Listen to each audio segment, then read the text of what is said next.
রাধে রাধে সবাইকে। আজকে আমৃত্যু ভালোবাসি তোকে পার্ট 4। বেশি দেরি না করে গল্পটা পড়া যাক। আমরা যাব? জি না, তোরা সোজা বাড়ি যাবি। ঠিক আছে। বিকালের শেষ ভাগ। রক্তিম সূর্য পশ্চিমের আকাশে রঙিয়ে রেখেছে। মেঘেরা রোদ্দুর ঢেকে ছুটছে অজানা গন্তব্যে। কংক্রিটের শহর ক্লান্ত হলেও ক্লান্ত হয় না প্রকৃতি। সেকেন্ডে সেকেন্ডে যেন নবরূপে সেজে ওঠে। স্বপ্নজগতের অসম্পূর্ণ স্বপ্নের সমাপ্তি টেনে আড়মোড়া ভেঙে বিছানায় বসল মেঘ। পাশেই মিমি বেঘরে ঘুমাচ্ছে। বিছানা থেকে নেমে হাত মুখ ধুয়ে ঘর থেকে বেরিয়েছে। আত্মীয়দের ভিড় কমেছে অনেকক্ষণ হলো। আব্বু, বড় আব্বুর দেখাও নেই। বারান্দার একপাশে বসে মালিহা আকলিমার গল্প করছে। তাদের সাথে গল্প করার তেমন ইচ্ছা নেই মেঘের। মাথা ভর্তি আজে বাজে চিন্তা আর মনের খচখচানি ভুলতে একা একা ঘুরতে বেরিয়েছে। কয়েকটা বাড়ির পরে ছোট্টখাটো একটা খাল। খালে তেমনি পানি নেই। মেঘ সবুজ ঘাসে আবৃত খালের পাড়ে বসে আছে। দৃষ্টিতে উদাসীনতা, বুকের ভেতর হাহাকার। বিকালের ঘুমালে মাঝে মধ্যেই এমনটা হয়। তখন মনে হয় সমগ্র বিশ্ব তছনছ করে ফেললেও মন ভালো হবে না। গ্রীষ্মের সন্ধ্যায় প্রস্ফুটিত জুঁই, ভোরের ফোটা গন্ধরাজ কিংবা মন মাতানো সৌন্দর্যের অধিকারী গোলাপের তীব্র সুবাসও কখনো কখনো মনকে আকৃষ্ট করতে ব্যর্থ হয়। অকারণেই মন খারাপের কারণ হয়ে দাঁড়ায়। আবার অদৃশ্য এক মায়াবী স্বপ্ন ঘরে মাঝে মধ্যে মুহূর্তের মন ভালো করে দিয়ে যায়। অদ্ভুত এক অনুভূতি, মন পিঞ্জরে সুখের আভাস ছাড়ায়, হৃদয়ে প্রাণয়ের মোহ জাগায়। গধূলি বেলায় রৌদ্রময়ী আকাশে দেখে অজান্তেই বক্ষস্পন্দন কম্পিত হয়। হৃদয়ে সবটুকু জুড়ে প্রবলভাবে কারো শূন্যতা অনুভব করে। এই শূন্যতার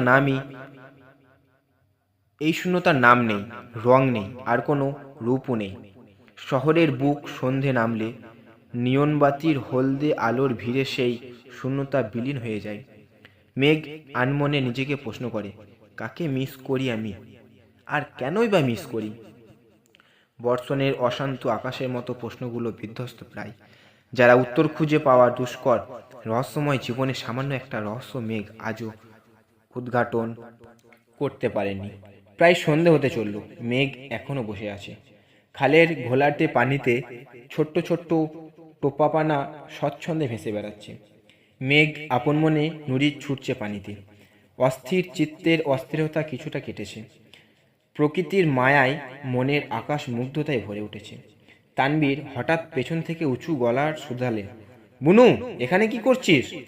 তানবীর ফোন কানে ধরে মেঘ থেকে প্রায় 20 হাত দূরে দাঁড়িয়ে আছে। তানভীরের দু চোখে উদ্বেগের ছাপ। ঢোক গিলে ধীর কণ্ঠে কিছু বললে সঙ্গে সঙ্গে কল কেটে দিয়েছে।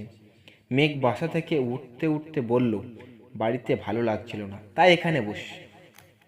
তানভীর এগিয়ে এসে রাগে কণ্ঠে বলল, এটা কি নিজের বাসা পেয়েছিস? তানভীর এলোমেলোভাবে নিঃশ্বাস চিনছে। কপালে ঘাম চিকচিক করছে। মেঘ উদ্বিগ্ন কণ্ঠে জিজ্ঞাসা করল, তুমি হাঁপাচ্ছ কেন ভাইয়া? তুই আমাকে না বললে কেন এসেছিস? মেঘ ঠোঁট বেঁকিয়ে বলল, এখানে আসলেও তোমাকে বলে আসতে হবে? হ্যাঁ, বলে আসতে হবে। এখানে আমরা কাউকে চিনি না, আর এই জায়গায় আমাদের জন্য নিরাপদ নয়। নিরাপদ নয় কেন? বিস্তারিত বলতে পারবো না, বাড়িতে চল। মেঘ আর চোখে তাকিয়ে মিটমিট হেসে আবারও প্রশ্ন করলো, তুমি কি ভেবেছিলে আমি হারিয়ে গিয়েছি? বাজে কথা বলবি না। তোমার দুশ্চিন্তা দেখে আমার খুব খুশি হওয়া লাগছে। কেন? বারে, আমি এতদিন ভাবতাম তুমি আব্বু আর বড় আব্বু ভয় আমাকে দেখাও, কিন্তু আজ মনে হচ্ছে তুমি সত্যি সত্যি আমার জন্য দুশ্চিন্তা করো। তোমার দায়িত্ববোধ দেখে আমি অবাক। খুব ভালো লাগছে। বাসায় গিয়ে একটা চকলেট দেবো তোমাকে। তানবীর মলিন হেসে বিড়বিড় করে বলল, তুই শুধু আমার দায়িত্ব না, তুই কারো মহামূল্যবান সম্পত্তি, যাকে অক্ষত রাখার আমার মুখ্য কর্তব্য। বিড়বিড় করে, কি বলো? কিছু না। মেঘ ছোট করে ডাকলো, ভাইয়া। বল, ওই ফুলগুলোর নাম কি? তানবীর স্পষ্ট চোখে তাকিয়ে বলল, টগর সম্ভবত। এনে দেবে আমাকে? দাঁড়া, নিয়ে আসি। বেশি করে এনো, মিমির জন্য নিয়ে যাব। আচ্ছা। দুধ সাদা বর্ণের একগুচ্ছ টগর ফুল নিয়ে সন্ধ্যার মধ্যেই বাড়িতে এসেছে। আলী আহমদ খান ও মোজাম্মেল খানও নামাজের জন্য বের হচ্ছিল। মেঘকে দেখে শান্ত গলায় জিজ্ঞাসা করলো, এই সন্ধেবেলায় কোথায় গিয়েছিলে? খালের পাড়ে। মোজাম্মেল খান মেয়ের কথা কিঞ্চিত রেগে গেল। ভারী কণ্ঠে বললেন, তোমাদের ওই দিকে যেতে নিষেধ করেছিলাম, তারপর কেন গেলে? কিছুটা পেছনে তানবীরকে দেখে আলী আহমদ খান জিজ্ঞাসা করলেন, তানবীর গিয়েছিল তোমার সাথে? জি বড় আব্বু। ঠিক আছে, ঘরে যাও, সন্ধ্যার পর কোথাও বের হওয়া দরকার নেই। জি আচ্ছা। মেঘ ঘরে চলে গেল। আলী আহমদ খান গম্ভীর কণ্ঠে বলল, নিজেদের মনের ভয় ছেলে মেয়েদের মনে কেন দিতে চাইছিস?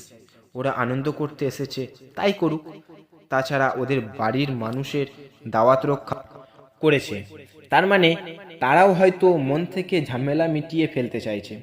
আমার মনে হয় সমাজের ভয়ে দাওয়াত রক্ষা করতে ছেলেদের পাঠিয়েছে। ওনাদের মনে কিছু না থাকলেও 3 ভাইয়ের মধ্যে অন্তপক্ষে একজন হলেও আসত।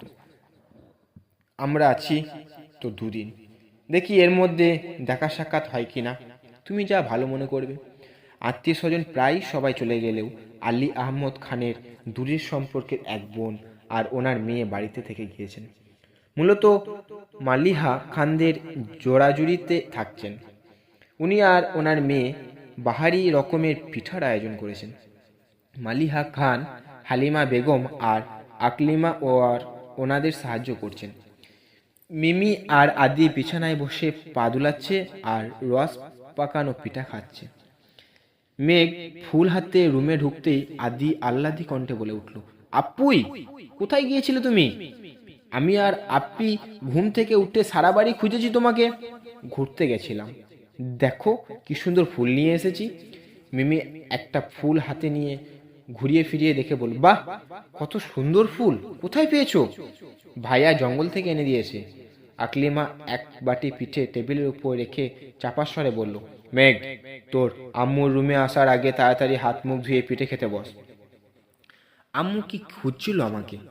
আকলিমা উত্তর না দিয়ে আবারও রান্নাঘরে চলে গিয়েছেন। মিমি বিড়বিড় করে বলল, মামুনি খুঁজনি? আবির ভাইয়া খুঁজছিল।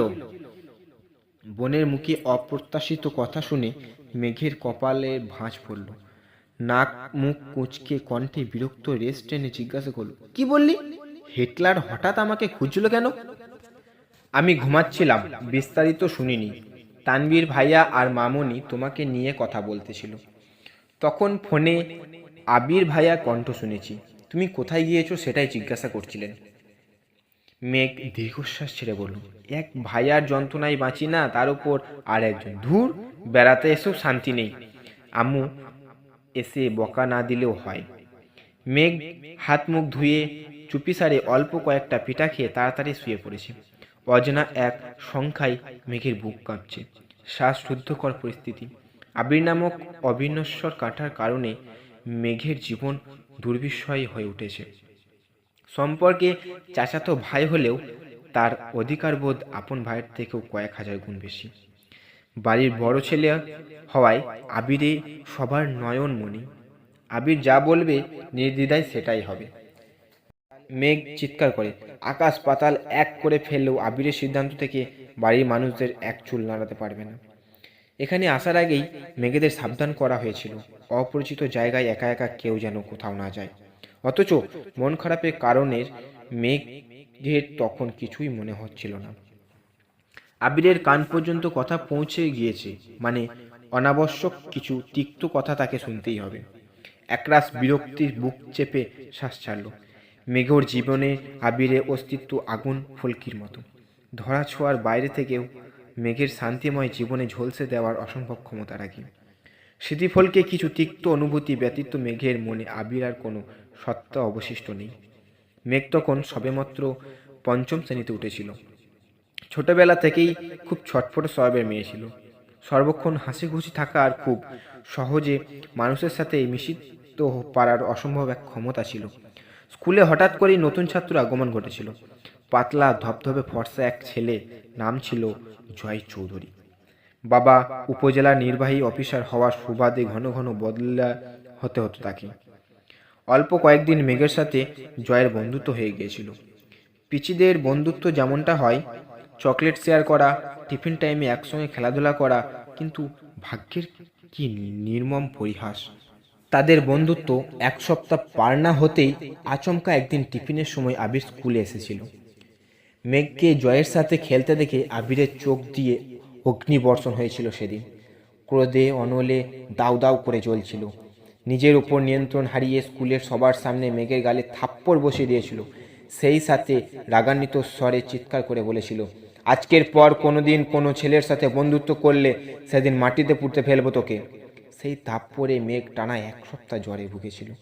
অভিমানী মেঘের অভিমানের মাত্রা বরাবরই তীব্র ছিল, কিন্তু সেই দিনের থাপ্পড়টা অবুঝ মেয়েটার অন্তরের প্রবলভাবে আঘাত করেছিল।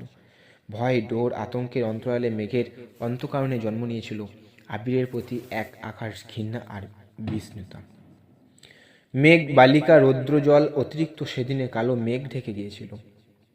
মেঘলা আকাশের মেঘ স্বরে রোদ ভাসলেও অভিমানী মেঘের মনের মেঘ আর কাটেনি। আবির শত সহস্রবার অভিনব উপায়ে মেঘের অভিমান ভাঙানোর চেষ্টা করেও সদা ব্যর্থ হয়েছিল। অচিরের চির ধরেছিল এক সুন্দর সম্পর্কের মাঝে। মেঘের মনে রাগ, অভিমান, দুঃখ আর অভিযোগগুলো এতটাই তীব্র হয়ে উঠেছিল যে এক পর্যায়ে এক বাসা থেকেও মাসের পর মাস কেউ কারোর মুখোমুখি হয়নি। সময় কেটেছে, মেঘ আবিরের মানসিক সম্পর্কে বিচ্ছিন্ন হয়েছে। আবির পড়াশোনার জন্য দেশ ছেড়েছে। আলো আঁধারের মাঝে মেঘ যেন আবারও নতুন জীবন পেয়েছিল। ইচ্ছা নদীতে মুক্ত চিনতে সাঁতার কাটার মতো অসংখ্য ইচ্ছা রচনা করেছিল।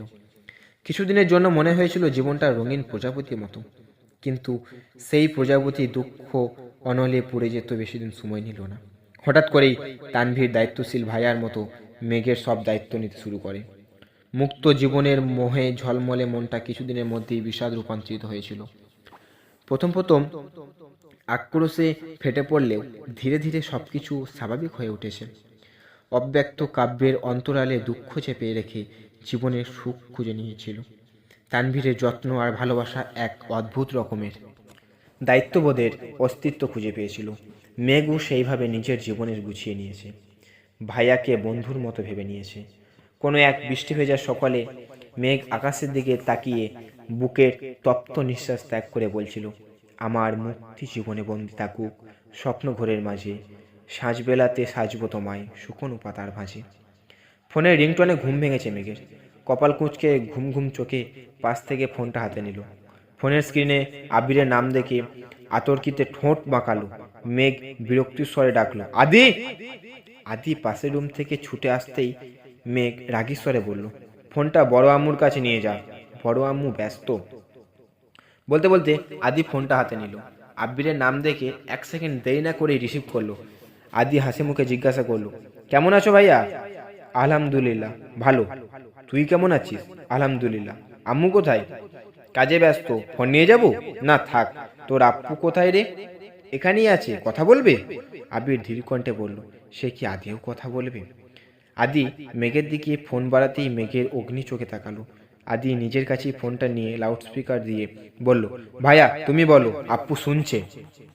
আবির আস্তে করে গলা খাঁকড়ে দিয়ে শান্ত গলায় বলল, কেউ কি নিজেকে খুব বেশি বড় মনে করেছো? যা খুশি করবে অথচ কেউ কিছু বলবে না, বিষয়টা কি তাই? মেঘ নিঃশব্দ ভেঙচি কেটে বিড়বিড় করে কিছু বলল। আদি ঝটপট বলে উঠল, ভাইয়া আপ্পুই বলেছে আমাকে জ্ঞান দিতে হবে না, আমি যথেষ্ট বুঝি। হ্যাঁ, তার প্রমাণ তো আজকেই দিল। সম্পূর্ণ অপরিচিত একটা জায়গা, মানুষজন কেমন সে ধারণা নেই, অথচ তার মনে কোনো ভয় নেই। এত দুঃসাহস হয় কি করে? মেঘ কপাল গুটিয়ে বিরক্ত নিয়ে আদির দিকে তাকালো। আদি ফিক করে হেসে বলল, আপ্পুই মনে হয় ভয় পেয়েছে, আর কিছু বলবে না। আমি বড় আম্মুর কাছে ফোন নিয়ে যাচ্ছি, তুমি একটু অপেক্ষা করো। আজকে এতটুকুই, পার্ট 4 এতটুকুই। পার্ট 5 আবার পরের দিন আপলোড করব। যদি ভালো লেগে থাকে একটা সাবস্ক্রাইব, কমেন্ট এবং শেয়ার। আপনাদের একটা লাইক করলে আমার খুবই ভালো লাগে পরবর্তী পার্টটা আপলোড করতে। আজকের একটু অনেকটা বড় হয়ে গেল গল্পটা। ধন্যবাদ। রাধে রাধে, রাধে রাধে, রাধে রাধে।